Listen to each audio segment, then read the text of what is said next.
Hey, I need to talk to you for a minute. It looks like we're falling behind upgrade-wise. I really need you to push harder with developments.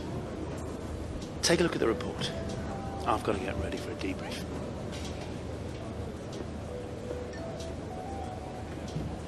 Right then guys, it's PSL here, and I'm here for part 4 in my Formula 1 2017 Force India career mode. And as you can see, as Chris said, we're falling behind on the development. Williams have pulled away, Renault have caught up, Toro Rosso have, Haas have.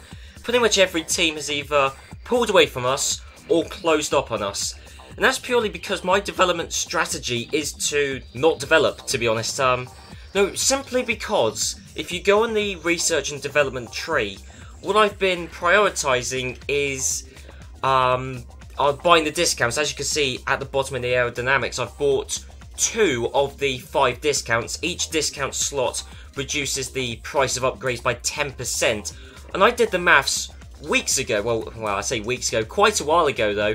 I did the maths, and it's cheaper to pay for the discount and then buy every upgrade. However, I'm going to do a video about this because I'm starting to wonder what the point of the R&D tree is in this game. As I said, I'll make a separate video about it. But I'm wondering if it's possible to really out-develop another team. Well, I'm sure you can, but not substantially. Because I'm doing another career mode with Sauber, where I'm buying all the discounts. I'm towards the end of the second season, and I'm still buying discounts. So every team's pulled quite a bit ahead of Sauber, further ahead of Sauber, and I'm still there just trying to make things cheaper. So, as I said, I'll make a separate video about this. But here we are in the middle of practice, and well, there you go, just doing the usual practice programs, getting some more R&D points, and I think I might just start buying upgrades outright because it's going to take me a lot longer than I anticipated to buy discounts. I've been able to unlock the simultaneous development, which would be useful, again, if I was actually buying upgrades. Even then, I'm not sure how useful that is, because upgrades are expensive on this game. They're really expensive, and you would have to have a lot of resource points all in one go to be able to afford 2 upgrades in the same department at the same time. So I'm wondering how useful that bonus actually is. But anyway, here we are in qualifying, and in Q1, as always, McLaren, they just haven't got the pace. They never do. I mean, they are the second slowest team in Formula 1 currently. No horsepower. The chassis all right, but really McLaren, very few tracks when we can expect them to excel. Sauber, again, another team which they're just stuck at the back forever, to be honest. Perennial losers, I was going to say, but that's a bit harsh. Toro Rosso, it's quite common now that we see a Toro Rosso driver struggling to get out of Q1. Sainz currently in the drop zone. And something else which is also quite common is Jolyon Palmer. Jolyon Palmer currently in 15th place. But if Carlos Sainz improves, then suddenly Palmer's in 16th and will be eliminated from qualifying. But he is out doing a lap. And this is something which happens a lot. Both Saubers have been knocked out, both McLarens. And Nico Hülkenberg was eliminated come the end. That always happens where Hülkenberg is near the drop zone and then gets put into it by Palmer improving. Now that always happens. I kind of feel sorry for Hülkenberg, but then again he could just do another lap. Another electrical fault, we saw that at the Chinese Grand Prix, and we saw it here again. Unlike the Chinese Grand Prix, there wasn't anticipated to be a change in weather, and also unlike the Chinese Grand Prix, we didn't actually lose a gear then. As you can see, we have just lost 3rd gear, which I'll be honest, there are better gears. Well, there are more useful gears around this track. To be honest, 3rd gear is only really used in the last sector. But because I lost 3rd gear, I had no speed. Vettel, Grosjean, Stroll, Massa, Verstappen and Sainz all didn't set lap times. No idea why, it's just like China once again. So, I made it through into Q3, I was way off the pace, and I made it into Q3 purely because 6 people didn't set a lap time in Q2. Q3 I was able to get 3rd gear back luckily, and I beat Sergio Perez, Kevin Magnussen and Danny Kvyat, with both Mercedes, both Ferraris sharing the front 2 rows. And as we can see, the start of the Russian Grand Prix. It's raining at the start at least. We'll check the weather forecast, and it's meant to be raining for the entire duration. So it's a one-stop strategy. Also, look at the bottom, look at the fuel. This is the first Grand Prix since the Australian Grand Prix where I haven't been forced to overfuel the car. Bahrain, China, I had to put in, I think, 2 or 3 laps extra fuel. Russia, I haven't. Thank God for that. But anyway, I qualified in 7th. As you can see, Jolyon Palmer is just up ahead and Danny Kvyat is just behind. So Kvyat in a points position for his home Grand Prix. But how's it going to play out? The 2017 Russian Grand Prix is underway. And we've still got both Mercedes. They've got off to a tentative but reasonably decent start. Both Ferraris, I think, are going to defend from the cars behind, including Daniel Ricciardo. Palmer's got off to a pretty decent start. And in fact, they're going 4 wide behind. And I've already been passed by Kevin Magnussen and Danny Kvyat. I've already been warned for a collision with Magnussen, and I've just tapped the back of Danny Kvyat. Very, very, very minor front wing damage. I know you can't really see it, but trust me, I checked on a different camera. There is very, incredibly minor front wing damage on my car, and I've lost 2 places off the start to Kevin Magnussen and Danny Kvyat. So I'm happy for Daniel Kvyat because it is his home Grand Prix, but at the same time, that's not a good start, to be honest, especially as it's a long run down to the first corner. We've got a power advantage, and I still lost out. And in fact, actually, coming into the first lap, going down the back straight, Kvyat was quite a way ahead.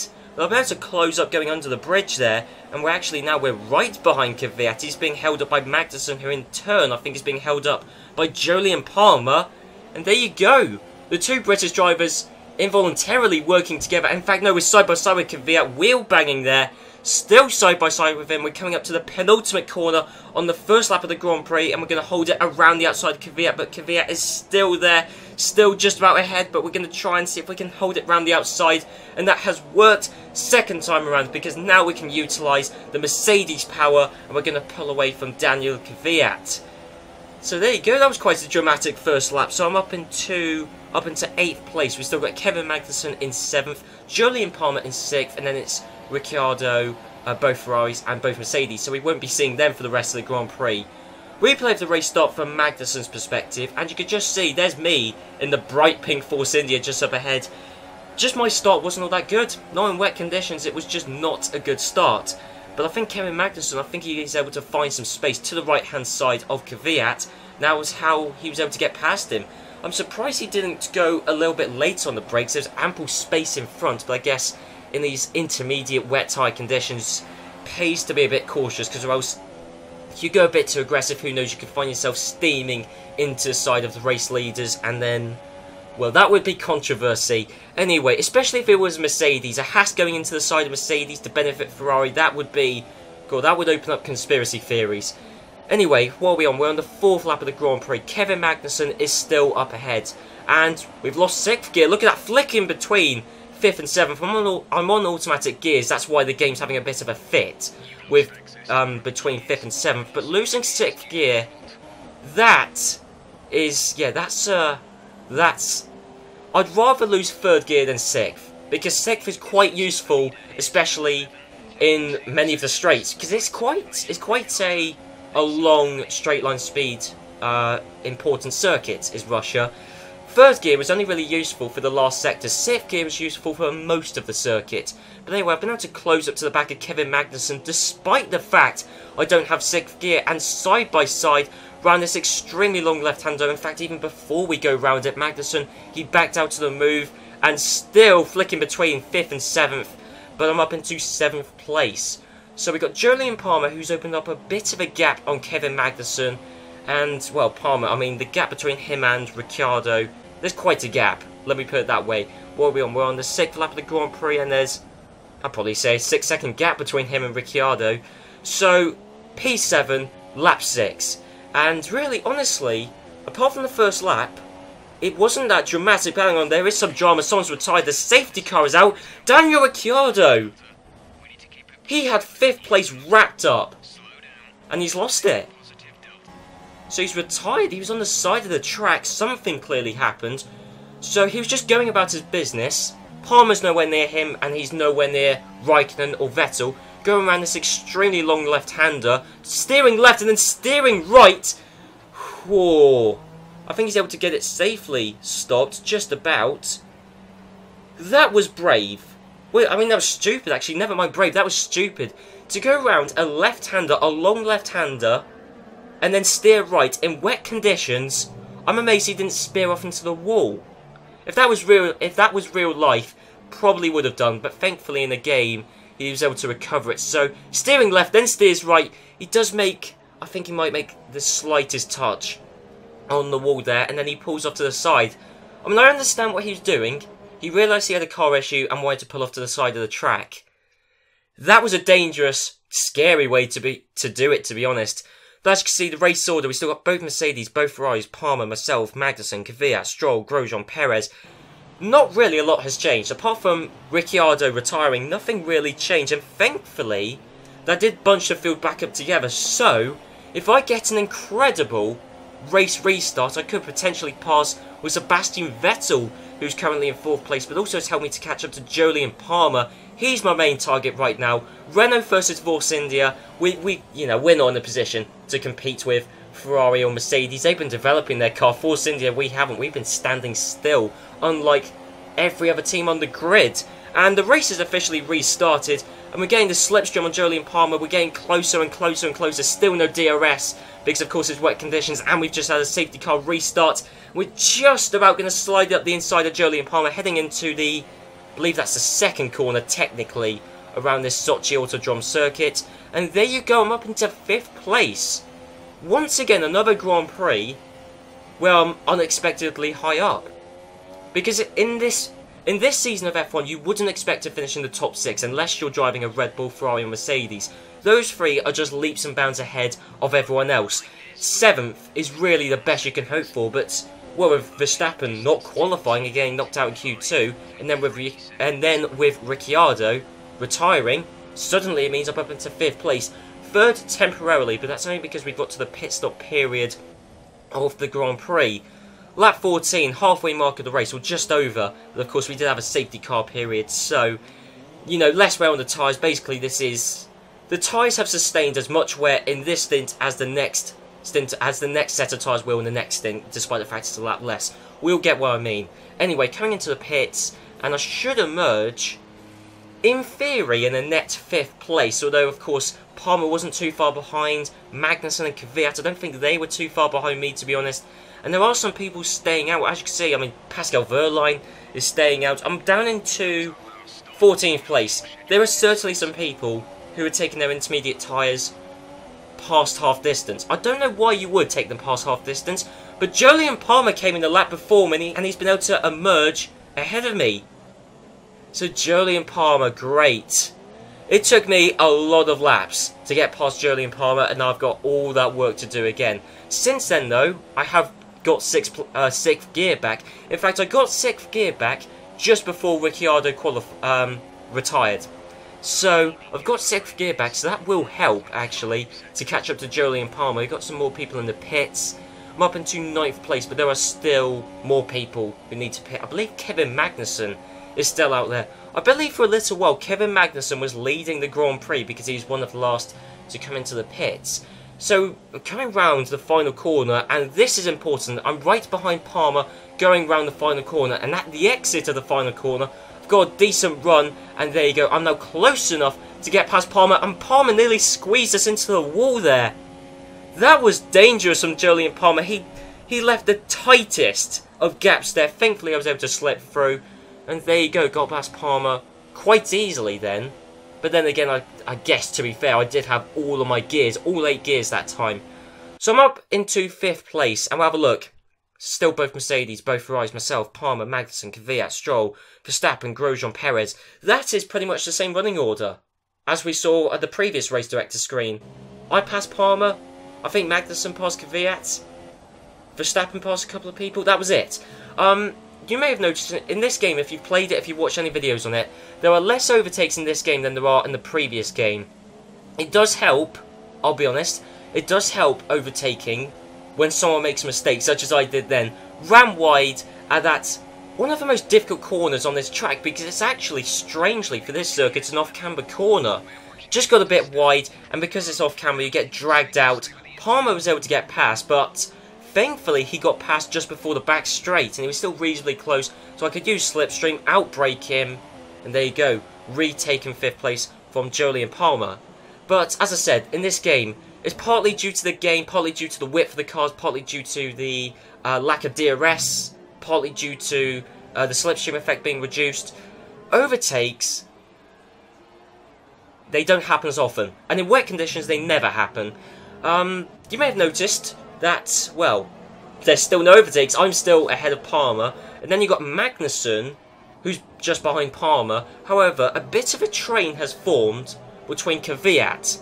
So I was feeling guilty for a little while because I thought, oh my god, I am holding up a massive train. But then it emerged that I wasn't the weak link in this. It was actually Danny Kvyat. He was slightly slower than myself, Palmer, and Magnussen. Jolyon Palmer, this is a few laps later on. This shows how boring this race was. So we're coming up to the back straight. This would be a DRS straight if it was in dry conditions. Sliding out to the final corner, still sliding, finally been able to get some traction on those rear tyres. But Palmer, he was able to catch up. But look, without DRS, without slipstream, I'm sure Palmer, he probably could have tried a bit better to get past me then. But point being that the wet conditions, despite the fact I made quite a big mistake, he still wasn't able to get past. Honestly, this was quite a boring Grand Prix. Why do you think I covered practice and qualifying so extensively? It's because nothing happened in this race. As you can see, there was still the train, which is, well, there's the train with myself, Palmer, and Magnussen, and Kvyat is a good couple of seconds back. But here's the thing, Jolyon Palmer, you can see, coming around the final corner, he's quite close, because the Renault, it's got more downforce. It's probably been more set up for the wet conditions as well, as evidenced by the fact that, well, look, Palmer was quite close, and now he's miles behind. The straight line speed in this car is phenomenal. I assume it's partly due to a setup, possibly also partly due to, I say possibly, undoubtedly, partly due to the Mercedes engine. Speaking of which, Mercedes engine, never mind the Mercedes engine, the Mercedes car in general was untouchable. I say untouchable, not really, both Ferraris weren't too far behind, but there were pretty much no overtakes all Grand Prix. And Lewis Hamilton, he's won the 2017 Russian Grand Prix, and he had no real challenge. Apart from the start of the Grand Prix, apart from then, there was the safety car restart. I guess he was under a bit of pressure then. That was it. Honestly, I mean, I know Russia has a knack for producing boring races, but if it was dry, it would have been more interesting. But because it was wet, honestly, I think genuinely, excluding the first lap, there were no overtakes made that didn't involve me. The only one which I didn't even realise until editing is that Magnussen passed Palmer. Didn't even notice that until I edited, but sliding across the line, and I've taken 5th place in the 2017 Russian Grand Prix. But yeah, going back to my point, genuinely, I don't think, apart from, I think Max Verstappen made a couple, but I think genuinely there were no overtakes post the first lap that didn't involve me, apart from Magnussen and Palmer, and I didn't notice that until literally just before I started recording this commentary. Sliding across the line, there you go. Honestly, the most interesting thing that happened all Grand Prix. Second most interesting thing was Ricciardo retiring. Third most interesting thing was probably me losing 6th gear. Yeah. I mean, honestly, this game, I know people have said about... I like the game, and I like the fact it does obey real life in the sense that overtakes are more difficult, the slipstream effect is reduced. I do like that. However, in wet conditions, we saw it in Australia, and we've seen it here. In wet conditions, nothing happens. Max Verstappen's still only in 10th. 10th, he was in a train of cars. Yeah, well, here's the podium. Actually, Vettel passed Raikkonen. Well, there's another overtake that happened. Well, okay. Well, I mean, yeah. I mean, I don't want to rag on this race or the game, but, I mean, I admire to a certain extent his realism, but at the same time, nothing happened. Literally nothing happened. As I said, that's why I covered practice and qualifying so extensively, because I could have just shown you the qualifying results, then the race results, and you wouldn't really have missed out on much. Apart from Ricciardo retiring, that was it. You wouldn't have missed out on anything. Let's have a look. Vettel passed Raikkonen. Stroll and Verstappen made a couple of places, so did Massa. Perez lost a few, I made up a couple. That was it. Van Dorn lost a place to Ericsson by the looks of it. That was it. Genuinely, the most boring Grand Prix. I would honestly say genuinely the most boring Grand Prix I've had on a Codemasters F1 game. Well, certainly that's made it to YouTube anyway. I'd rather look at the Drivers' Championship, because thankfully, it may have been a boring Grand Prix with some pretty boring results. It has spiced up the Drivers' Championship. Raikkonen's lead has been cut, Lewis Hamilton's closed up, so has Valtteri Bottas, so has Vettel. All of his championship rivals have actually now closed up to Kimi Raikkonen as he finished down in 4th. Constructors' Championship, Mercedes have taken the lead from Ferrari. A 1-2 finish is much better than a 3-4 finish. Then you've still got Red Bull predictably in 3rd, Force India we're the best of the rest with Williams, Haas were able to overtake Toro Rosso, then you've still got Renault, McLaren and Sauber down the back end of the field. Renault, as far as I'm concerned, massively underperforming, partly due to qualifying. Honestly, genuinely, if Renault actually qualified a bit better, they would probably be much higher up in the Constructors' Championship, but, well there you go, Renault massively underperforming as far as I'm concerned. But anyway guys, I hope you enjoyed this episode. If you did, please leave a like, comment down below, and I'll see you guys next time for the Spanish Grand Prix, which hopefully will be a bit more interesting than this one, and if it's dry, it undoubtedly will be. So I'll see you then.